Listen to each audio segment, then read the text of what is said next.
Welcome to our discussion of Pesach. Do I need to get rid of every crumb?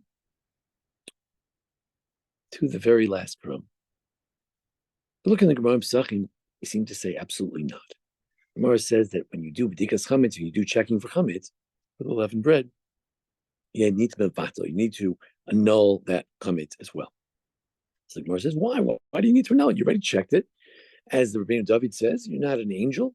And you checked it. You did the best you could. Now you're exempt from possession of chametz. So why do you need to annul it to say that it's as if it's dirt? Why? If it's because of crumbs, crumbs are not important. So the Gemara says explicitly the crumbs are not important. And apparently you would not violate Pesach because you had crumbs in your house, crumbs of bread. So why do we annul? Because we're afraid you might find a nice piece of chametz. That would be serious. Okay. And then when you find that, you might be thinking about it, and either it might not be automatically annulled, like like Tosfot says, the crumbs are automatically annulled. On the commentaries on the Shulchan Aruch, the Magen Avraham and the Taz, Magen Avraham says, you should know that the crumbs are automatically annulled.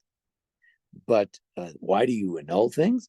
You annul because we're afraid you might find something more significant. The Taz says, Mariel says that even though we say that crumbs are annulled, but if you have a dough, doughs could stick together. So you have a little bit of dough here, a little bit of dough there. They might come to stick together, and you'll land out with an olive's worth. So that's different. But crumbs, you don't have to worry about. There are many authorities who mention this notion that crumbs are not significant. For instance, we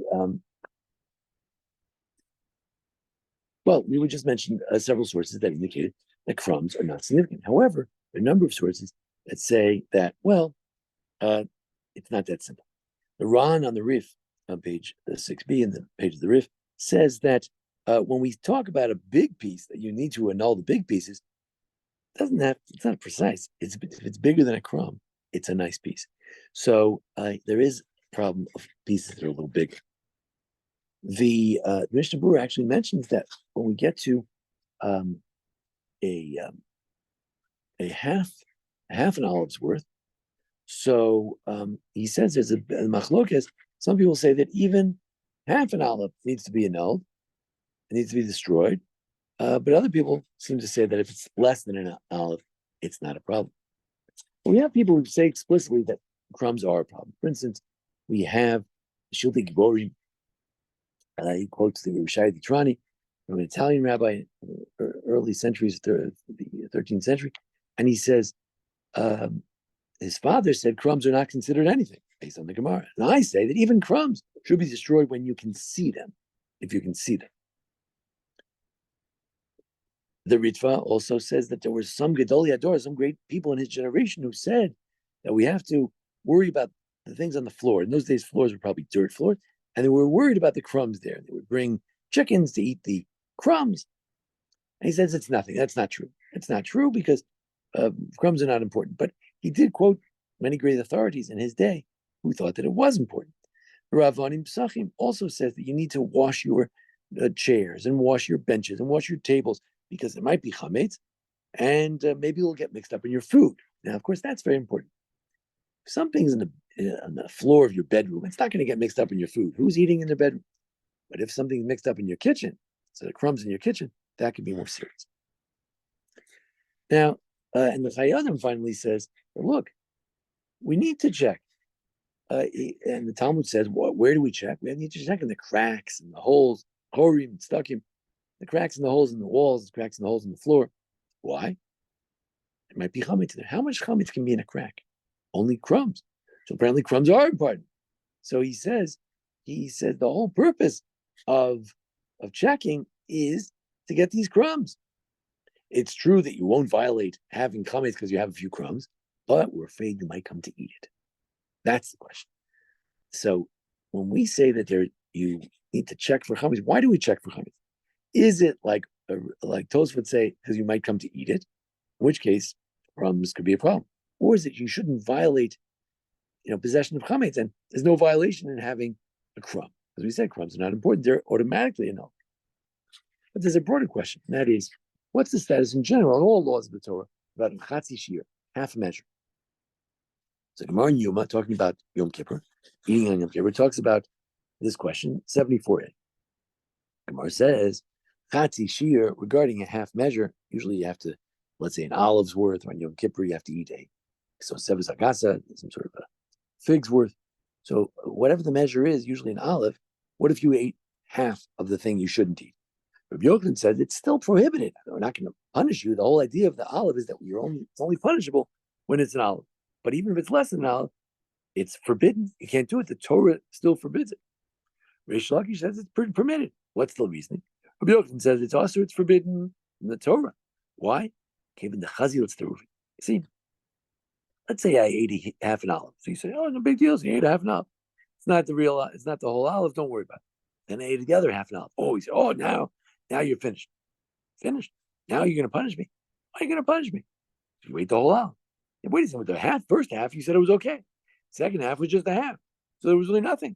Oh, but what happens? It turns out that the first half plus the second half equals a whole, and that's a problem. So what happens? Turns out that the first half was a problem. So therefore, we see that the first half is a problem, and therefore you shouldn't eat any halves. Rabbi Yochanan, Reish Lakish says, no. Achila Marachman of Leka. The Torah says, do not eat pig, do not eat ravens, do not eat certain fats, do not eat on Pesach, do not eat chametz on Pesach. So, what's eating? Eating is when you eat an olive's worth. Is less than an olive, it's not eating. Like someone says, I didn't eat anything today. You ate crumb. Crumbs are not eating. That's not a meal. So it has to be an olive's worth. But we generally follow Rabbi Yochanan, except for a few cases. We always follow Rabbi Yochanan that when you eat a half, it is a Torah violation. So how can we say that crumbs are not a violation? It's a problem. A half is a problem. So we know that's true, that eating a little bit of chametz is a problem on Pesach. Generally, we assume it's a rabbinic prohibition. As we'll see in a moment, there is a Rambam that is a Torah prohibition to eat even a little bit. Now, there's different things. If it's a mixture, that's a rabbinic prohibition. Yes, there's a little bit of chametz in this cholent, in this pot, in this soup, but since it's in a mixture, it's not really chametz. There's a difference between a mixture and an actual object of chametz, the actual chametz. But if it's not a mixture, if it's just a tiny bit and you ate it, Rambam says that's a violation. But we're talking about having the chametz. What about possessing a crumb of chametz? Why isn't that a violation of a half measure? We hold that a half measure is prohibited. Says the Maram Chalave, Spanish commentator, 14th century Spain. He says, maybe we compare the two. Just like in eating, a half measure is a problem. So too, we'll see why later. So too, in possession, it's a problem. Shagas Aryeh, great thinkers in the 18th century, he said as follows. He says, look, when you eat a half measure and then you eat the other half, I say to you, why am I in violation now? Because 3 minutes ago, you ate the other half. So the eating of 3 minutes ago, that's why you're in trouble now, because you ate the other half 3 minutes later. So the first half that was eaten 3 minutes ago is the problem, is part of the problem. When, however, I possess too much chametz, so I had a half measure of chametz in my house half an hour ago, and then I bring another one. So let's say I did the following. What if I brought a half measure now, then I throw it in the incinerator, and then I bring half an hour later, I bring another half measure, half an olive. So am I in violation? After all, I brought a half measure before and I haven't brought a half measure now. It adds up to one, right? No, it's not true.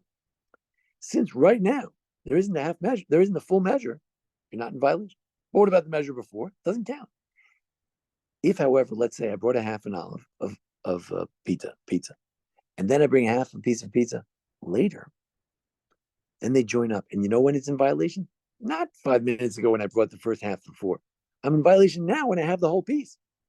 So the Shagas Aryeh brilliantly says there's a difference between eating, where your previous action makes a difference, and possession, in which it's all about the here and now. So the half measure you ate before was not prohibited. So therefore, the crumbs are not a problem. The Chacham Tzvi says, look, when you eat something, you're showing that it's important. So even if you ate a half measure, you're showing you like that half measure. Why did you do that? Why did you put that in your mouth? You wanted to have that little Cheerio in your mouth. It's not Cheerios, not an olive's worth, but you were hungry. You wanted to put that, and you enjoyed it. You benefited from it. Oh, that's a violation. But when there's a Cheerio in my house, I haven't taken any action about it, so I can't turn something that's not important into something important. It's not important. Now, where do we get this idea that when it comes to eating, even a small measure is a violation? The Rambam has a very strange idea, which is not found in the Talmud explicitly. Maybe it's based on Talmud. He says that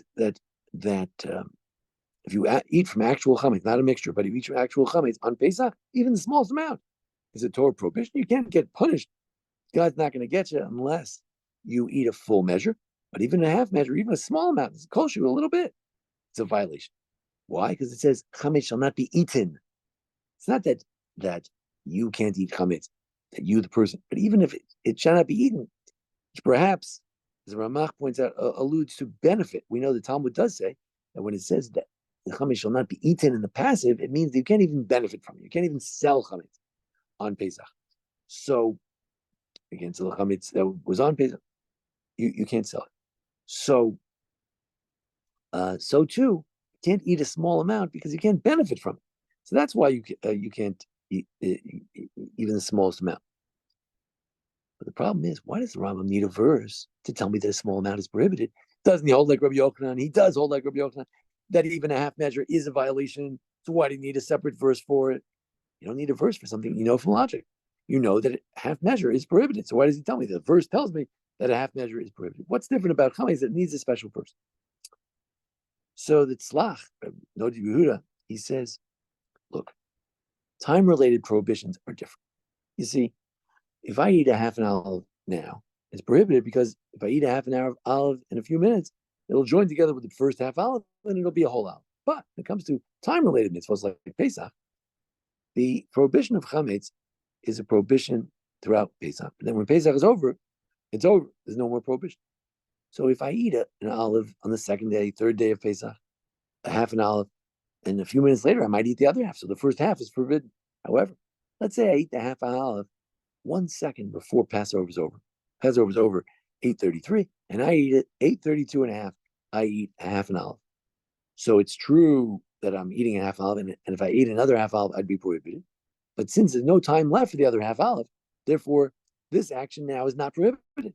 And since that's true about Pesach, even at the last second, in one scenario, it's true in all scenarios, and you're never in violation, except because it says, Lo Yachel. Because Rambam has a verse that is prohibited, it is prohibited, even though you might have said that since it doesn't have the potential of merging with another piece, because the time's up, still in violation, as the Torah says, shall not be.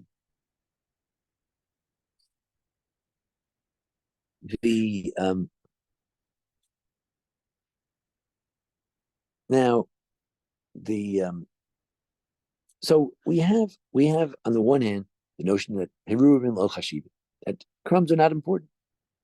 On the other hand, you have this idea that many rabbis said, including Vilna Gaon said, you got to check your books. Vilna Gaon used to check his books, make sure there were no crumbs in his books. What's going to be in a book? There's going to be a piece of bread in your book. It's going to be a crumb. Crumbs are not important. So why is he checking his books? Why do all these rabbis say checking is important? So we mentioned the chayodim that maybe you'll come to eat it. It might come to eat the crumbs. We know that eating a small amount is prohibited. But there's another answer as well. And that is the Rosh says, I could discuss this question, but a half measure, a whole measure. Says, I'm not going to even get into it too much because there's no point, because Yisrael Kadoshim, the Jews are very holy. The Gorim, Reviring, Kol Chametz, Anim Safilu Kolshu. They scrape off all the chametz in any place they could find it, even the smallest amount, even things that are stuck to something else. Even if it's stuck to the wall of the house, a piece of gum got stuck, they scrape it off. These Jews are very pious. So therefore, I'm not even going to discuss. So the thing is that Jews take on great piety on Pesach, and that's why you'll see people obsessing over the smallest crumb. Now, in our kitchen, that's not an obsession. That's important, because if any food gets in to your mixtures, that is a rabbinic violation. And if you actually eat a small amount of chametz, that's a Torah violation, according to Rambam. But in other rooms, such as a bedroom, den, things like that, living room, there you're unlikely to eat anything there. So you're not going to have to eat it because there's a crumb under your bed. So you don't have to be as careful. Also, the crumb under the bed is dirty. So no one's going to eat something that's so dirty. So it's really not a problem either. So as Rav Usher Weiss says, there's room for a custom to check for crumbs and look for crumbs, but crumbs that are dirty, you don't have to worry about them altogether. We should mention also the custom of cleaning. The Shulchan Aruch, if you look in the Talmud, you'd say, how do you get rid of chametz? You check for it. You go around the house the night before. You look for things, and then you burn whatever's left, and then you annul it. So whatever's there that I'm not aware of, I just say it's considered dirt, it's considered nothing. It's not mine. It's ownerless. But there's a custom to actually check, to clean for chametz prior to Pesach. Where does that come from? The Shulchan Aruch doesn't mention it. It says if you clean, you still have to check anyway. You clean 2 days before Pesach, still have to check because maybe there's other things there. But the Ramah says, no. He says, Ramah says, before you check, you must clean. Where did he get that from? He got it from the Mordechai. Mordechai was killed by the Crusaders, died in the 13th century. And he said, well, there's a Mishnah that, you don't want to have impure things. In the olden days, you didn't have impure things around the house like a dead rat. It would be very impure, then it would ruin all the holy things you were eating. And it would be very bad if you were a Kohen or if you wanted to go to the Beis HaMikdash, the Holy Temple. So if you find a rat in the courtyard, then every food that was there in recent times, it's all impure because maybe it touched that dead rat. Maybe it came in contact. All the way back 3 years, 4 years. I said, no.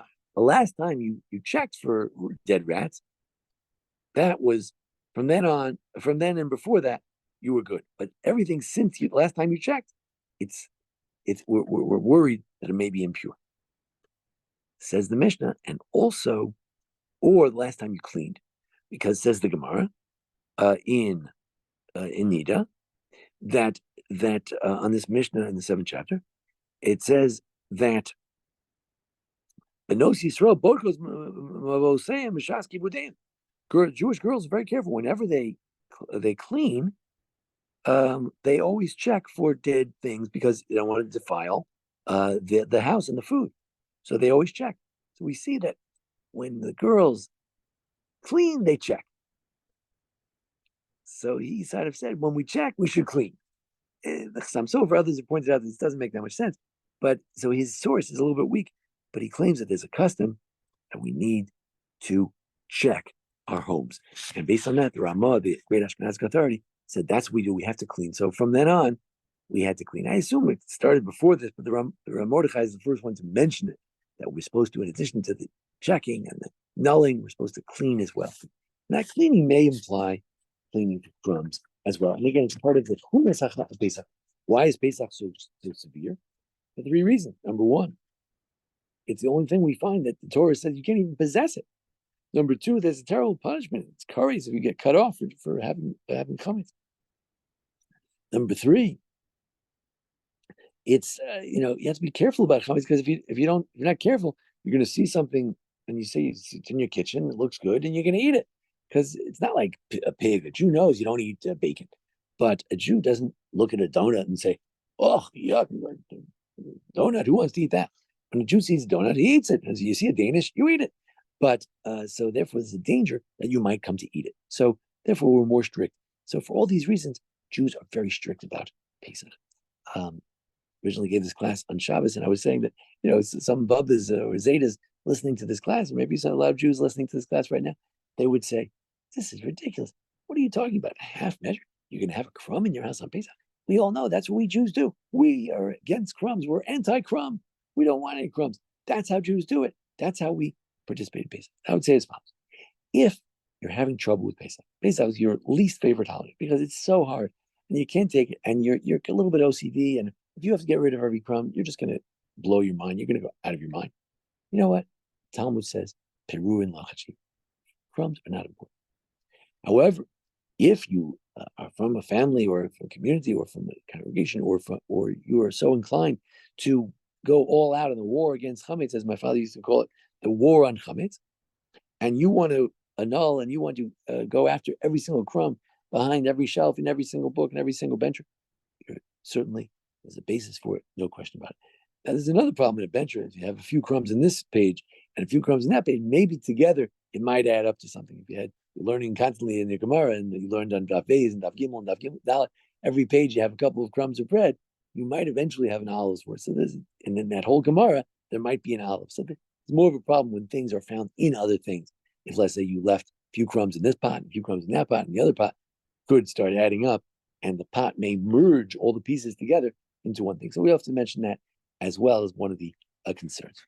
But as we're obsessing about all these crumbs, we should need to remember, what are we looking for?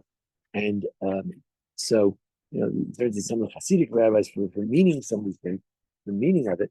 The Kaldina Rebbe says, how do you destroy it? Levatlo belibo, you would destroy it with your heart. It's the heart, the heart that brings life to every Jew. Your heart is the power to destroy evil. Through your heart, you can annul all the bad things. Whereas Rav Kook, the great first chief rabbi of Israel, Ashkenazi chief rabbi, he said, if we look for evil in everyone else, then you won't be free. You have to look in your own heart. Mavatlo belibo.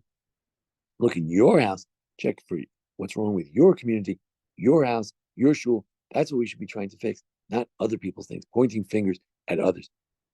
Our first task is to make sure our community is as good as it can be. Indeed, it's a war against chametz. Do we have to get every crumb? Well, there's certainly an old custom to try to do that, and that's very admirable if we can. But however, we should remember that the basic law, crumbs, are not important. Thank you for joining here at the Baron Hirsch congregation here in Memphis, Tennessee. Join us each week for discussion of the Parsha and the holidays. And thanks to Jason Lefkowitz, our producer. Thanks also to an anonymous donor who donated in honor of Avas Torah and love of Torah. We wish everyone a great Pesach.